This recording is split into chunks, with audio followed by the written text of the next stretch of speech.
streets paved in grit and grime. Made in Compton where we redefine shine.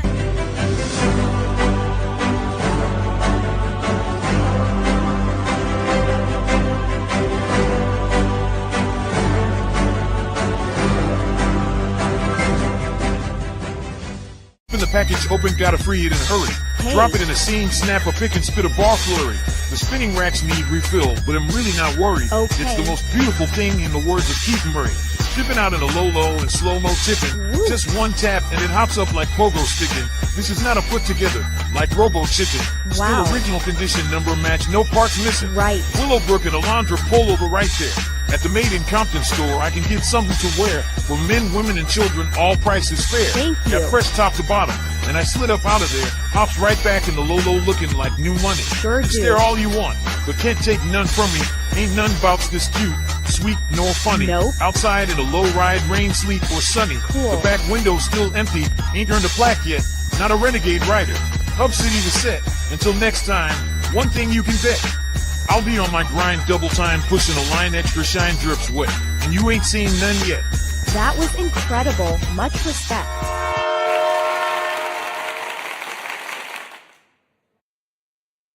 I'd like to welcome everybody back to Bone with Friends. And tonight my special guest is Mook, childhood friend of mine.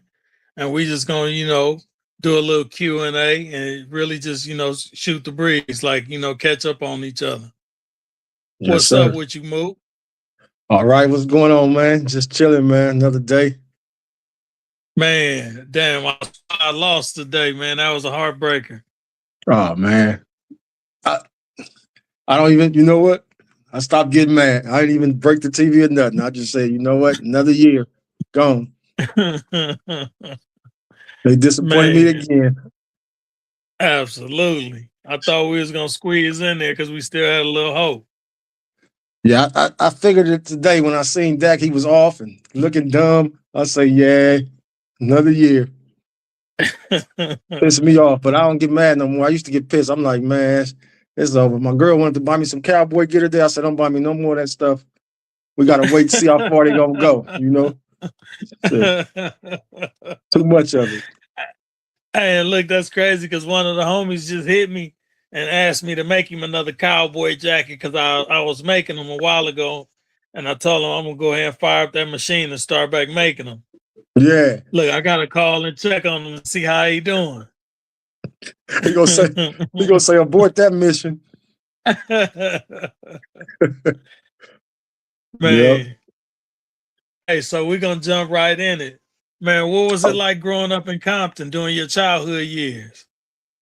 Oh man, it was cool, man. My childhood years was pretty good from all the way to Compton High. It was pretty good, man. It was I was born into I got 6 brothers and 6 sisters, man, and I had a crazy ass pops. I mean, he stayed working at 2 jobs, so I never really seen him. My mom's was a house mom's, but it was really cool. A lot of love in my family. A lot of love in my family household, because I had older brothers. By the time I knew what was going on, 4 or 5, they already had graduated and went on and did what they was doing. But it was a lot of love in my household, man. A lot of love. Man, you got me beat. You said 6 brothers and 6 sisters? Yeah, it was 13 of us. Oh, man, look, I thought we was deep. I got 4 brothers and 4 sisters. Yep. Man. And so They didn't watch where TV. you fall Pops and into, moms. where you fall into? You the youngest? I'm one of the youngest. I'm number 11. I got 2 younger brothers. Oh, okay. Okay. Yeah. Everybody Man, grown and look. gone. It was real a lot of love, man. A lot of love. We had a lot of hand-me-downs. You know what I'm saying? You know what I'm saying? Absolutely. So Look, same at my house, man. yep. Hey, look, they passed me down the tough skins with the patches already in the knees. I remember those. My Man. mom used to take us. She used to take me and my 2 little brothers to buy our school clothes. She would buy us the same clothes. I used to hate it. We all up there with the same clothes over at school. Man. Look, I remember moms used to take me to the Compton swap meet, man. I used to love that shit. Yeah. Hell yeah. Because look, it was I finally got up out the J.C. Penney catalog. Yes, sir. Yes, sir. Newberry's. There was a store called Zodi's, I think. I remember a store called Zodi's. Man, it was a lot of love, man. A lot of love back then, man. It was you was grateful for whatever you could get, man. So that's why I say it was really a lot of love in my household, man. We was grateful, man. Popsy had them 3 or 4 jobs. I've never seen him, but he was doing something, and it was cool, man. It made me who I am now. Absolutely. Yeah. Man, I mean, growing up in Compton, it was a beautiful thing, man. It was like an adventure every time we went outside. Every time, man. My father was one of the first black men on his street. He was the first black man on our street, Nestor, and he had started a neighborhood block club where a lot of other, black men and families came together every Friday, Saturday night, or whatever. And, that eventually went away, but he used to tell me stories, man. He used to back then, you could whip your homeboy sons that's acting up. You can get them a whooping, they wouldn't get nobody would trip. You know what I'm saying? Yeah. Man, I remember my mama told the neighbors, if you see him doing something, whoop him, then bring him home so I could whoop him. Yeah. Hey, look, when I seen her do that, I said, oh man, this is crazy. She done turned the whole block into spies. The whole block, baby. It was crazy, man. Like some of my older friends over there where I lived at, they used to be like, man, your pops with me when I was like 4, 5, 6, 7. And I'm looking up to him. I'm like, damn, my pops used to whoop y'all ass. It was funny, man. It was funny, bro. Man. Hey, so what's one of the strongest, earliest childhood memories you remember about the neighborhood? Going outside, man, having a lot of friends on the same street. They parents knew our parents, playing football outside on the grass, in the street, going up to the neighborhood little elementary school, playing basketball all the time. We played a lot of sports, you know what I'm saying? And that's all I remember, just eating at other people's houses, your friends' houses, going over there, hanging out to the street light. Come on, my mom just be like, y'all come on home now. But just the loyalty and just having friends that you can just pop outside, ride bikes together, you know what I'm saying? Just go on the other side where you can't go no more when you got older, and just hang out with friends you went to school with. Man, that's what I remember when I was younger, man. Just playing ball and marbles and just making up games to play. You know what I'm saying? Yeah. Man, I know y'all had them fruit trees over there on Nestor. Oh, man, them apricots. Oh, man, come on now. We wore them apricots out, man. Them apricot trees got wore out. Man, and look, we didn't know how good that stuff was for us. And we used to just eat that shit for snacks. Yeah. No rinsing off nothing. Just taking them off, munching them out, huh? Man, for real. Good old days. Good old days, bro. Yeah. Look, I know y'all used to get them good basketball games, a horse and all that going on. Man, basketball, we played baseball, football. What was that called? Forgot the little thing where you try to burn, try to burn your man in football, you know what I'm saying? And we did all that, man. Flipping, doing flips and flip flop back, all that, busting your head. Well, we had so much fun, man. Man, that was the era we grew up in. Look, that was before it became, sitting in the house playing video games all day. Yep. The internet raising these kids, man. For real. Getting cyber bullied and all that. Yep. That's how it is, man. That's how it is, bro. So what kind of student was you back in the day? Say it again, bro. What kind of student were you back in the day? Like when we was going to high? Man, I was off and on. I was one of them students I pay attention, focus, and then I'm focused on what's going on outside or what's going on that I can't get to. What else? I was a pretty good student, man. I had to make up a lot of classes because I was playing games during the year, and then when it's time to graduate or go to the next grade, I had to make up, them credits. So Yeah. about a C average, C plus average. You know what I'm saying? I could have did Yeah. better, but I was just trying to get by to get up out of there. Man, look, we was ready to get out of high school when we was just now getting there. Yeah, yeah. We was already thinking about them streets. Already, man. Motherfuckers was rolling in they Monte Carlos and Dayton's. I'm like, man, I got to get that. Man, for Man, real. it was fun though, man. I'll never forget the high, man, because I met so many different people from other sides. It was just the west side. It was east side. All you boys over there. It was just a camaraderie of meeting different, environments. Yeah.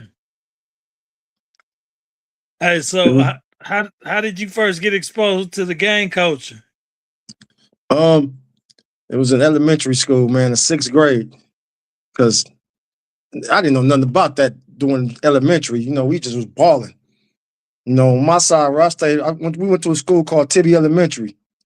On my side where we stayed at, it was, the blue side, and then the other side was the red side. So we still was balling together in elementary. We was partners. We didn't know nothing about that. Yeah. We graduated sixth grade. I did school one day with some of the homeboys that lived by me.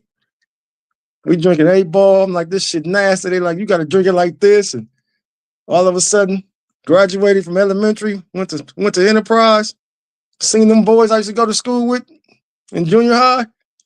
In high school, elementary, they looking at me like, well, we ain't friends no more. I'm like, woo. They like, we ain't friends no more, man. You from that side. What's cracking? I'm like, this is wild, man. And back then, you could say you wasn't from somewhere, but you was from somewhere, man. It's like this. I'm gonna tell you the year when I was in the seventh grade. It was 1987. Yep. Yeah. 87. I was in the seventh grade. I went to Enterprise, and that changed a lot of everything. You know what I'm saying? Yeah. So shit got real, huh? Yeah, shit got real. Because then I had an older brother, Coop. I don't know if you know him, Cliff. He came to the shop a couple of times. He about 5 years older than me, so he looked just like me. He just taller and darker, Yeah. And so when he went to Enterprise, I guess he got to some shit. So I used to try to walk home and go home down Compton Boulevard, and they used to think I was him, man. They would roll up big old niggas. I'm like, what the fuck? I don't know you niggas. They like, yes, you do, homie. I'm running home, man. Asking my brother, what the hell you done did out here, man? These niggas chasing me home. It's crazy, man. Man. That's when I got introduced to it and really like graduating from the sixth grade, going out to junior high. That was a culture, a shocker for me. Yeah. So like at the high, like did any of the teachers become like mentors, have like an impact on you? Oh yeah, a couple of teachers, man. Mr. Williams. His name was Mr. Williams. I think he was a history teacher. Oh yeah, he used to talk to me a lot. I used to love talking to him. And I had a lot of those teachers knew my older brothers and sisters, so they would really be on my ass. You know what I'm saying? Yeah. And another math teacher named Mr. Whitehead. Remember him? Oh, okay. No, Mr. I Whitehead. don't remember Mr. Whitehead. Yeah, I had a math. I forgot what class I had. Algebra. I had one of them classes, and I wasn't too good at it. And he used to always call on me to answer the questions. He called me one day like, Sims, you know it. What is it? What's the answer? I'm like, I don't know it. He say, you ain't like your brothers and sisters. I started laughing so hard. But it was good, man, because it was to my advantage and to my disadvantage at Compton High, because Mr. Hall used to come get them shoes when you ditching. Remember Mr. Hall? Yeah, I remember Mr. Hall. I used to be ditching, and he would think I wasn't, so he wouldn't even say nothing to me. He just walk right by me. Just go on, Sims. And I'd just be going through my thing. Everybody else, he got their shoe and taking them to the office. So it was to my advantage and to my disadvantage, I remember he tried to grab me one day, and I told him, I said, man, get your dick beaters off me. He was so shocked. He just froze. I took off, spent, and ran on him. I said, man, this motherfucker Mr. Hall something else. Something else, man. Yeah, Mr. Hey, but that's funny when you said that you're not like your brothers and sisters. I Yeah. remember when I was going to Roosevelt, the basketball coach, we was playing basketball, and he seen me playing. He said, man, you ain't nothing like your brother Eric, man. And I'm like, damn, you know what I mean? I say, shit, I just play this shit to have fun. I ain't serious about it like he is. Yeah. But Exactly. yeah, it's crazy how they can pick out them differences. They be like, okay, he ain't Yeah. got it. Yeah. Yep. Exactly, man.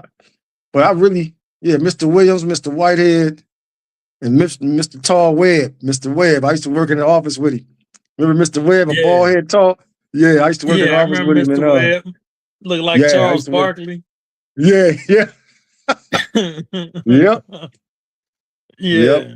They used to talk to me a lot, and tell me, man, you go this way, don't go that way. We see you going the wrong way. And I had one coach up there too. You might not remember him, but there was a couple of coaches, but one coach was named Coach Knight. He was my varsity basketball coach. I was still playing ball. And he was like, man, either you gonna gangbang or you gonna play ball. He's like, what you gonna do? And I'm like, man, I should just look at him like, I don't even know, man. I don't even know. But I'm gonna still play on this basketball team for now. But that's all he used to tell me, like, Man. you gonna be a baller or you gonna be gangbanging?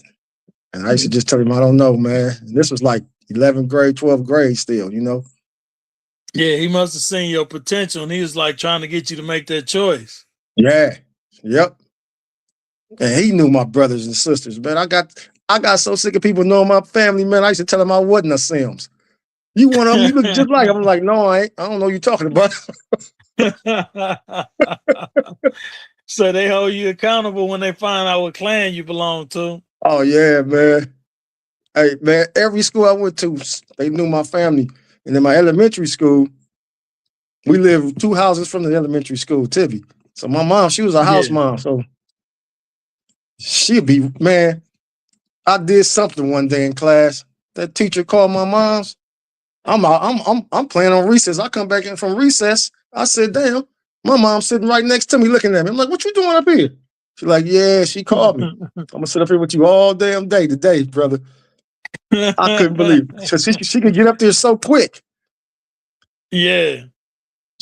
You say y'all just like 2-3 doors down, huh? Yeah, we was 3 houses down from the elementary school. So we used to she could take her 5 minutes to walk up there. Oh man, you should have known you can't cut up. Yeah, I thought I could. She was right there all the time. All the time. Yeah. Hey, we're gonna go to a quick commercial break and we'll be right back after these messages. All right.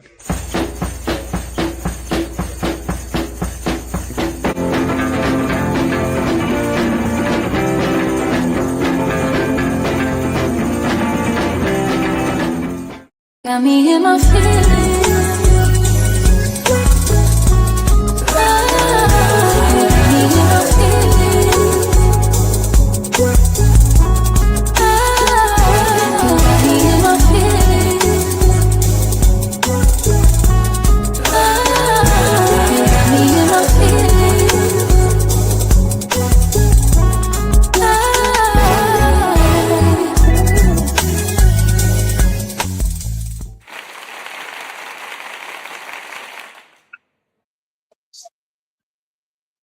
Hey, so what was the hardest part about leaving the lifestyle behind?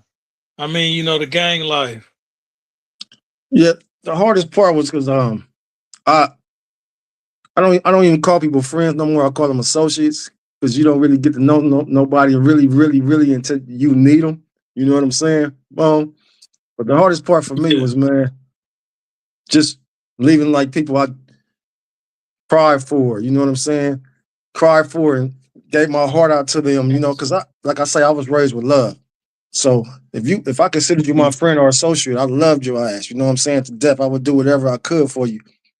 But I left it because I wasn't getting shown it back. But the hardest part for me was Yeah. just remembering the love and the times we spent together. You know, the times we almost got caught, the times we almost got killed. You know, just all the good times we had laughing and having fun and joking and drinking and smoking.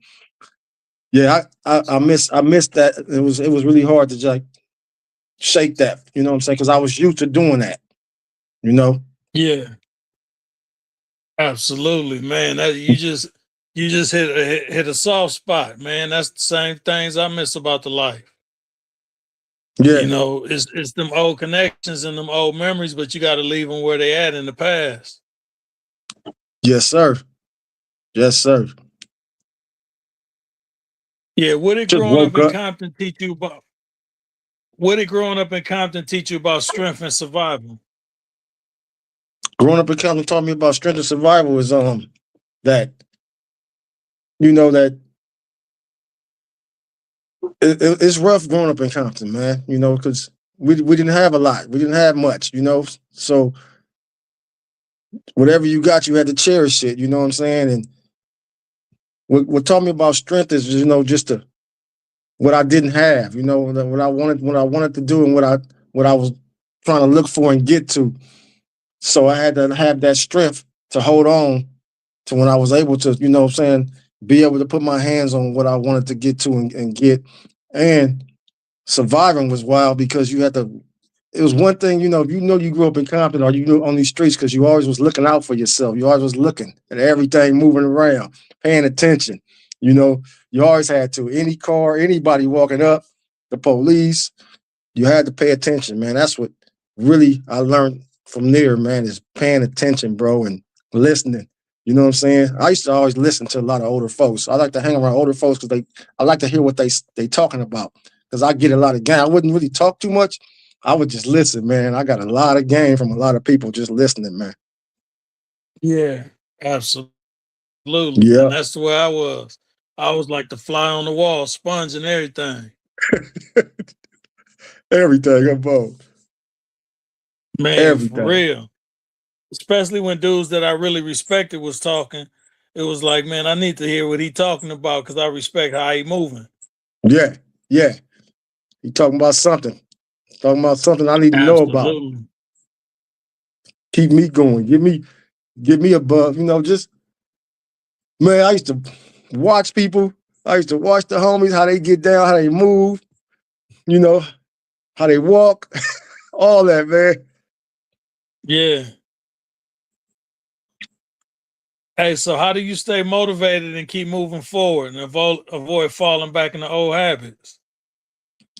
Staying busy, Bones. I be reading. I be walking. I got a little workout thing I do. Um, just trying to learn as much as I can, man. I be reading a lot, watching a lot of. I watch a lot of news too, because I just be wanting to know what's going on. But I read a lot and I stay busy. Just seeing with some of my family, and the close friends I do have, because I don't like to stay. They told me that only a fool would stay the same, but a wise man would change often. You know what I'm saying? So I try to learn as much as I can. If I fail, I try to dust myself off. My daddy always told me, try everything that try everything until you find what you want to do. Because if you try Hmm. this, it don't happen. Hey, dust yourself off and try something else again, man. Just keep trying. Nothing beats a failure Hmm. but a try. So really right now, but I'll just stay busy, man. I got a 16-year-old, man. I try to take him with me all the time. He really don't want to go, but I'll be making him, trying to get him to get his to get what I'm gonna say. He has to get not more motivated and he has to get structured. That's what I'm trying to get him to be. Structure, so he can know how to move out here, what to say and who to be with, because boy, these youngsters, I pray for them, man. I pray for these young kids, man. That phone got him, man. It got him. He gets mad when I take it from him. Hmm. But that's what I do, Bone. I Man. stay busy, man. I try to stay busy doing something. If it ain't nothing but washing my car, or I be going to eat by myself sometimes at Denny's. You know what I'm saying? Just be trying to stay busy doing something so I don't have to be stuck doing nothing, because I did that too much. Too much growing up, man. I wasted a lot of years doing nothing, man. and I ain't finna waste my Yeah. these next 25 if I got them. I gotta move. Hey, so your son is in high school now, huh? Yeah. I was trying to get him to go to Compton High, but he go to this school in Inglewood called Animal. It's a charter school. He in 11th grade. Oh, okay. He didn't want to leave his friends because my little nephews go to Compton High. So he didn't want to. I told him Yeah. to go with his cousins. He like, no, I'm cool. I'm gonna stay with my friends. But yeah, he doing Yeah. pretty good, man. He the president of the Black Student Union at his school. You know what I'm saying? So he Oh, doing pretty nice. good, man. Yeah, he got a nice head on his shoulders. That's a nice little leadership role. Yeah, yeah. He do the minutes at the school. He do the talking in the morning. I didn't even know this. His teachers told me when I went to his parent teacher conference. And he matter of fact, he just went through some things, man, about 2-3 months ago, man. Some little dudes jumped on him, man, and he not even like that. My son is not with that at all. I kept him away from that. And some little dudes jumped on him, man. Yeah. But he all right though. He forgot about it. He like, I just want to go to college and get out of here, pops. I don't even want no revenge. I'm like, what? He like, man, I'm cool. They gonna get theirs. He just want to move on, man. That part, he was. He already know they gonna crash along the road somewhere. You exactly right, man. You know, they Hey, busted his teeth out his what mouth. advice would you give kids going to? What advice would you give kids going to Compton High right now? Advice I would give them is to stay in school, try their best at whatever they doing. Don't just settle for C's. Get the A's, man, because you know it's rougher now for them to get in college than it is for us, if it was for us. But they do have a lot of opportunities for these kids, but a lot of them don't know about the resources they can have. You know what I'm saying? That they have out there for us young black kids. And I would tell them stay in school, try to know everything you can know and meet everybody you can know that doing something positive, man. You know what I'm saying? Stay active and just learn as much as they can and mess with that AI. That's what I think, because AI finna take over, man. Absolutely, it already is taking over. Yep. Just stay in school, man, and learn as much as they can learn and stay active, man. Don't be sitting around because you're going to get caught up, you know? Stay active, doing something positive, you know? Absolutely. Yep. Hey, like my mom used to always say, idle mind is the devil's workplace. Yes, sir. Yes, sir. I learned that the hard way. Yeah, you're right about that. You're right about that, Bone. What's I some learned of that the the hard way. positive things? What's some of the positive things about Compton do people on the outside never get to see? That it's some beautiful folks out here that's smart and own houses and still helping each other. And you know, it's positive and negative things, but I'm gonna always bring up the positive things. There's a lot of beautiful and smart people that came out of our city, you know, that's still doing other things. I just wish a lot of them would come back and, you know, give some knowledge and some advice to us, you know, to these young folks out here, to let them know they can get out of here, you know, just have a dream, keep your mind set on positive things and positive vibes, and keep pushing, man. You know, it's a lot of folks like where I used to work, when I worked in Santa Monica, they used to always want me to hang out there with them. And I'm like, I got to go back to my city and hang out with my city because that's where I'm from. You know, yeah, I used to do that a lot, man. I'm like, I'm going back to my city. And they used to be like, what's out there? I'm like, it's a lot out there. It's a lot of positive stuff out there, you know? A lot of positive stuff. People don't know that it is. You know, they always thinking that it's just negativity. It's just dope, hate, guns, drugs, and banging. No, it's a lot of positive stuff out here, man. I love my city, man. Yeah. And then, like you say, man, people need to come back. It don't cost them a dime just to come back and motivate, speak to us, and enlighten us on, you know, different paths we could take. Yep. It's almost like the Jim Brown with the American program. Yeah. I mean, you know, he did a lot for people. Yeah. Yep. And if you got it, donate. You know, because that's what I want to do, man. I want to help. I want to start me a nonprofit organization, man, feeding people. And I'm looking for me some some sponsors and stuff like that. I've been talking to a couple of lawyers at my job. It's gonna take some money and some time, but I'm not finna work up there my whole life, man. I think my goal here, my goal God gave me this to help people, man. And that's what I want to do for my community, Yeah, bro. I'm not just talking, I'm keeping it real. That's why I always come back and mess with you, bro. I want to support people who doing positive things, man. You know, absolutely. And I for real, appreciate man. that, man. I mean, Especially if you my brother, especially you from no matter where you from out there, just support each other, man. We can all get along, man, and do this the right way, Bone. I think. oh, absolutely. And then look, when we get off the air, I'm gonna enlighten you on how you can start your nonprofit for a little bit of nothing. Okay. Cool. Because I I need that. started one last year, and it's been a wrestle just keeping everything afloat. But I mean, it's starting to pan out. Okay. Okay. Okay. I'm looking forward to that. Absolutely. Yeah, I'm looking forward to that. As, how do you feel about going back to your old neighborhood today? I mean, I already know you still got partners over there. Yeah, Do you feel like a little? I do sometimes. Sometimes I feel like sometimes I do feel the envy and jealousy, but I don't let it get to me, man. I just laugh it off. You know what I'm saying?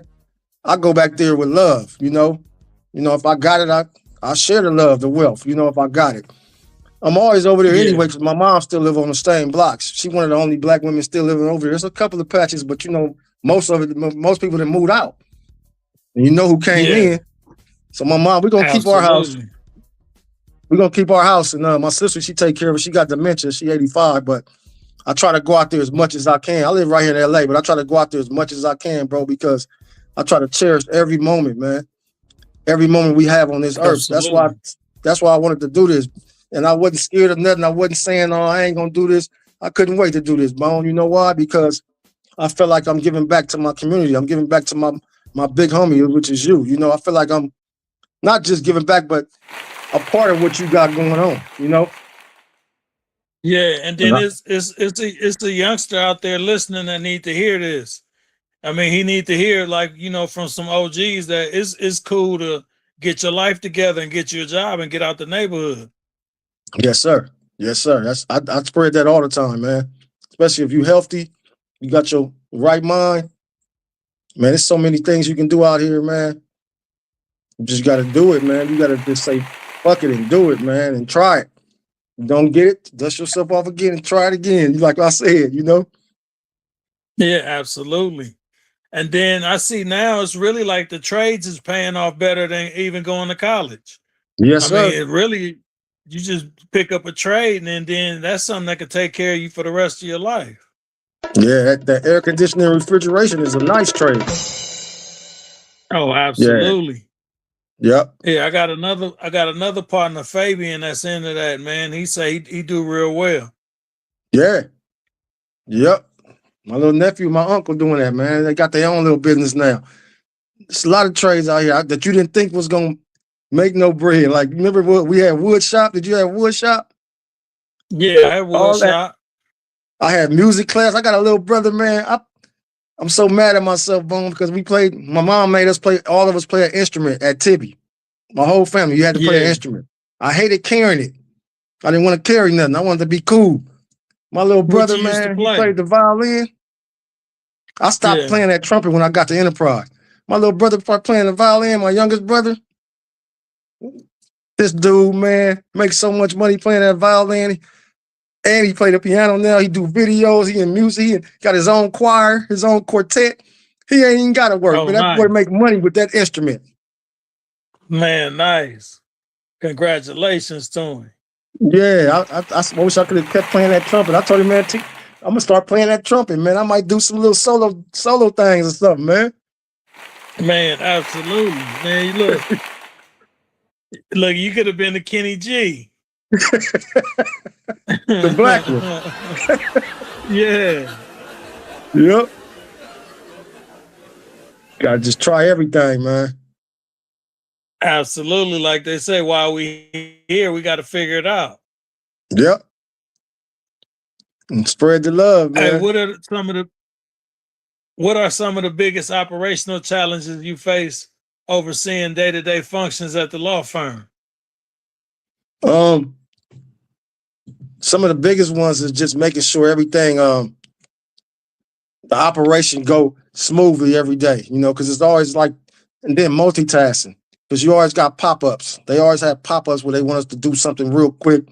You know what I'm saying? Them lawyers have a pop-up meeting or deposition, bam, all of a sudden. So we got to be ready for that. And a lot of times the biggest one is just getting vendors to go down on their prices, man, because we buy a lot of supplies from them. So I'll be trying to get them Yeah, to give me deals, you know what I'm saying? Because if not, because we have a budget we gotta, go by. So I'll be trying to give them deals so I can save, so I can be up under it. So once we go over the numbers at the end of the year, I didn't go over it. You know what I'm saying? So that's a big thing for me, trying to get all my vendors to keep their prices down or give me a deal on this, whatever I'm buying a lot of, which is paper. We buy a lot of paper now. And we buy a lot hmm of just supplies for the company, So that's one of my biggest ones. And just getting people to come to work, man, every day. Because a lot of them be like, take it off, man. So I always gotta have a backup. Yeah, My ass always gotta be there because I know somebody gonna be like, I'm sick. So I always try to be there. I don't miss too many days because I know somebody gonna need a backup plan. You know what I'm saying? yeah. And it's Yeah. always good when you're the clutch player. Cause I mean, Yeah. that's how you stay needed by an organization, keeping it running efficient and compliant with the legal procedures and everything. Yeah.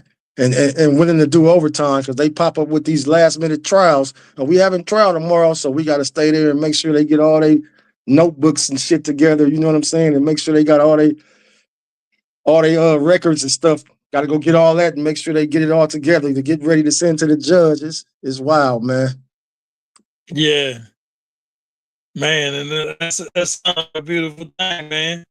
So how do you balance the business side of the firm and with the legal side and the ethical responsibilities involved? Um, Communication, man. Communication.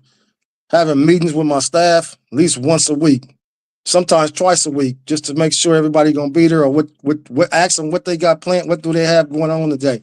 Like some of the secretaries, I want to ask them what they got going on for the week because that way I can know to expect them because they only come 2 days a week now, 3 days a week now. They gave them that whatever that option is. They get to take 2 days at home and 2 to 3 days in. So I got to make sure I know what day they're gonna be there in case one of the partners want them there to do something special for them. So I have a lot of meetings, like once or twice a week. We have meetings together and talk and go over our itinerary for that week.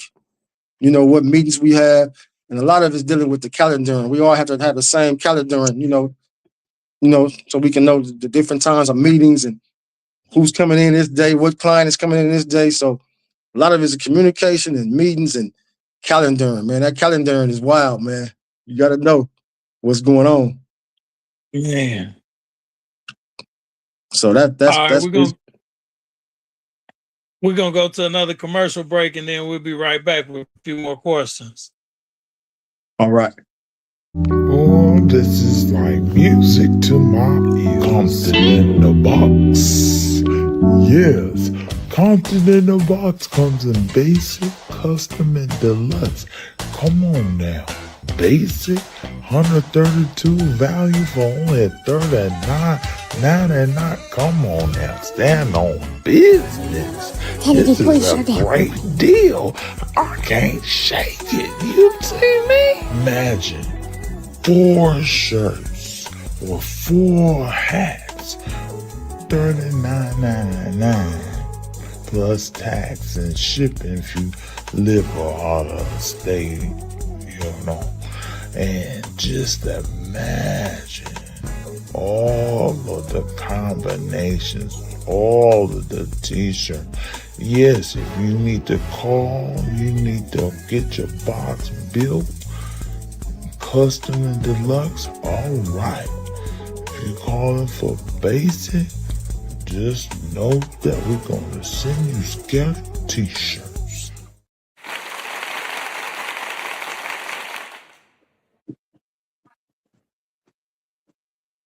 Um, Yeah, so what are some of the skills needed to operate in a professional, high pressure environment like you do? Um, First of all, you need to have a lot of patience, man, and be able to multitask.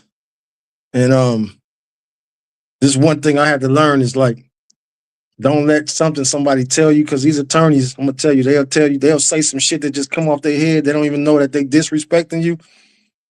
And if you don't, Mm-hmm. if you know that they don't know what they talking about, you just let it slide. So you got to have a lot of patience and and be able to multitask. That's what I say. Patience and multitasking is really big, man, because people it ain't just one person has a request. It's gonna be like 5 or 6 people have a request. So you gotta know which person goes first and which person goes last. You know what I'm saying?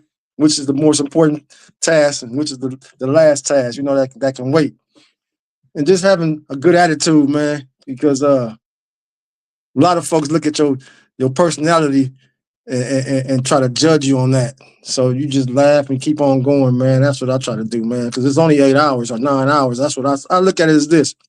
You ain't gotta like me, man. I'm here to do a job. But while I'm in your face for 8 hours, just respect me. After that, fuck me and fuck you. I know that's right.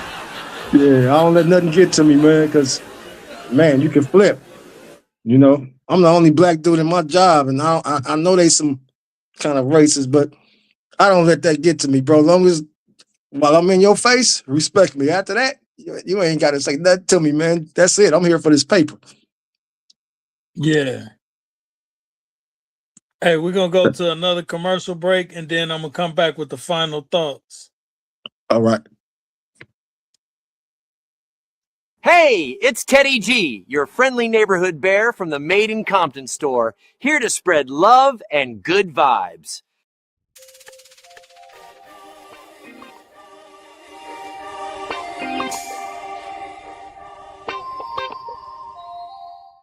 That means your rate stays locked, your box keeps evolving, and your support builds the culture. Legacy doesn't wait. It begins now. Join at mitpt.com before December 31st. Compton in a box, Made in Compton store. Yes, if you need any assistance, stop by the store at 906 South Willowbrook Avenue, Unit B, Compton, California, 90220. The cross streets are Alondra and Willowbrook in the same parking lot as Bunny's Liquor. Order your Compton in a box today.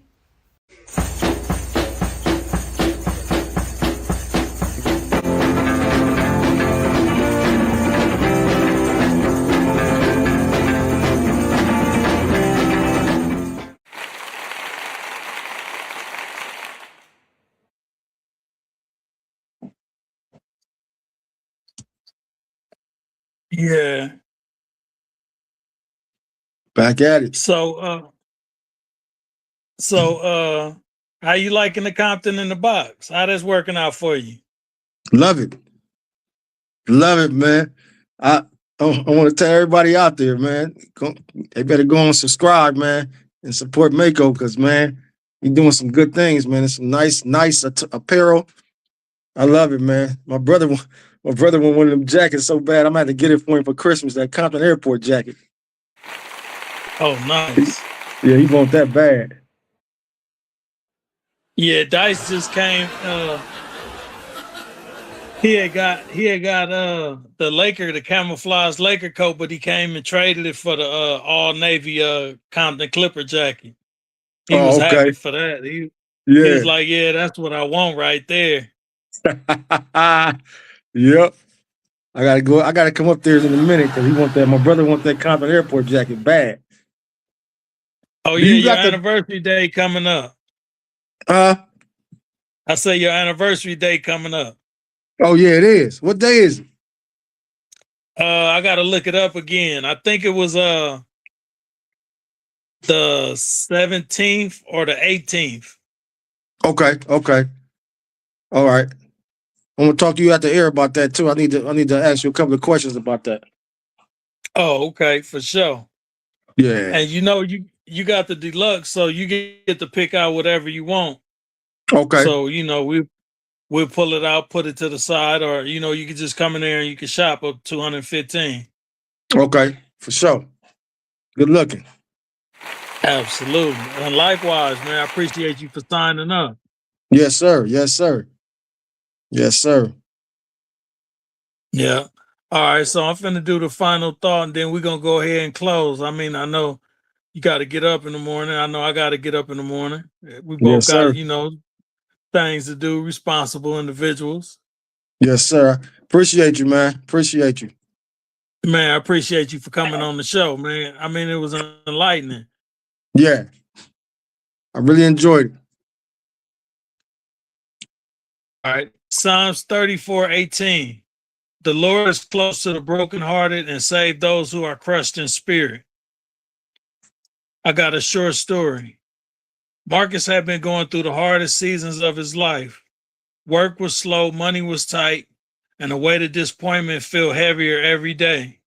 One afternoon, he walked in a small park near his home just to clear his mind. He sat on a wooden bench and faced a big oak tree and quietly said, God, are you even here? And as he sat there, an older man walked by and smiled and said, tough times don't last, but God loves do, and kept walking. Marcus didn't know what to say to the man because he didn't understand how the man knew how he was feeling. But in that moment, Marcus felt something shift, like the air got a little lighter, and he suddenly had he didn't have all the answers, but he wasn't alone anymore. It was as if God used a stranger to whisper to him, Psalms 34:18, I'm close to you, even right now. Marcus stood up from the bench with a little more strength than when he sat down. The situation didn't change instantly, but his heart did. Hope had found him again. And I like to say thanks, Mook, for coming on the show. I mean, you know, you're a great friend. We've been, you know, knowing each other many moons. We got so many stories, so I'm gonna have to ask you to come back to the show again, you know, maybe in a couple of weeks when you got some time. No And look, problem. we could talk about that glass house that Hardy sold me. Yeah, for sure. That's right. No problem, All bro. right, All right, man. for sure. All Talk to right, you, so man. yeah, Thank you, bro. I'm gonna hit you after the show, and then we're gonna get your box straight. All right, for sure. Okay. All right, bro.